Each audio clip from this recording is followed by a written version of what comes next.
This here's from the Daily Mail. The title's actually kind of disturbing, so I'm not going to read the whole entire thing, but it's about Harry's guards who are facing some pretty serious allegations, as you could see. It's pretty new from March 16th, 2024, so let's see what we got. An African conservation charity of which Prince Harry is a director is facing further accusations of human rights abuses that include extrajudicial ending of lives and violent beatings. Now, I'm going to guess, my pure speculation, don't go too hard on me, that Harry's wrapped up with other things and this kind of thing happens when he's not there to manage or weigh in or whatever.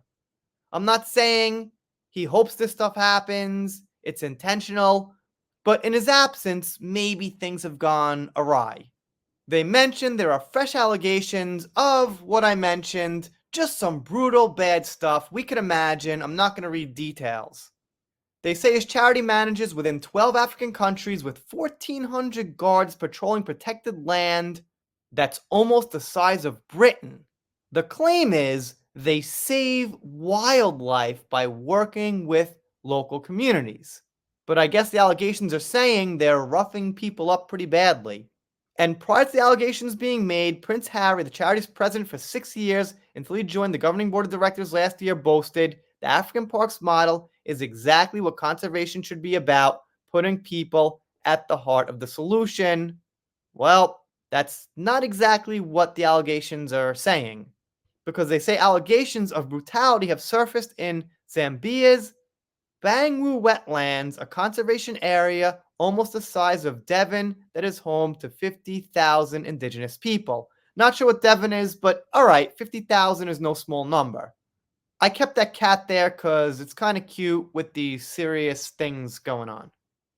They say in 2021, which is quite a while ago now, but they say that a marketplace was sprayed with gunfire and left villagers injured, including children. They do say the perpetrators are not clearly identified and things like that, but I guess the implication is it could have been someone in Harry's charity, or else why mention it? They said there was some really weird stuff going on. Like I said, brutality and people being paraded naked in front of, let's just say, the whole village, which is kind of odd. They said the Ministry of Tourism said law enforcement officers fired warning shots to disperse the villagers, but 48 people got injured, which again is kind of odd. Warning shots should be up in the air. Maybe a bullet falls and hits someone, but 48 people? They mentioned that 5 women and again 3 children were hit. So who could have done it? The implication must be these guards of Harry, or else we don't have an article here. That's what they're mentioning. They said this person, Fiora Longo, who actually fights for rights of the people, says it's another case of abuse and violence, supposedly in the name of conservation. What I get from that is he means they're there to do that stuff and say they're there for conservation. They then said they wrote to Harry, and Harry's spokesperson said they immediately escalated the allegations to the chairman and chief executive of African Parks.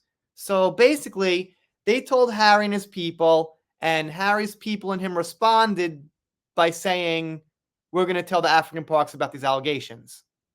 Okay? They then say the Daily Mail was told that no one had investigated at the parks. And also, there's no suggestion that Harry had any knowledge of the allegations. Yep, it's always Harry's there, but he doesn't know anything. Harry's with P. Diddy when stuff's going down, possibly, but Harry doesn't know anything. Harry has these people out there in the conservations, and there's some, pretty bad stuff going on, but Harry doesn't know anything. And that could be. Maybe he doesn't. He's far removed from stuff that goes on most of the time.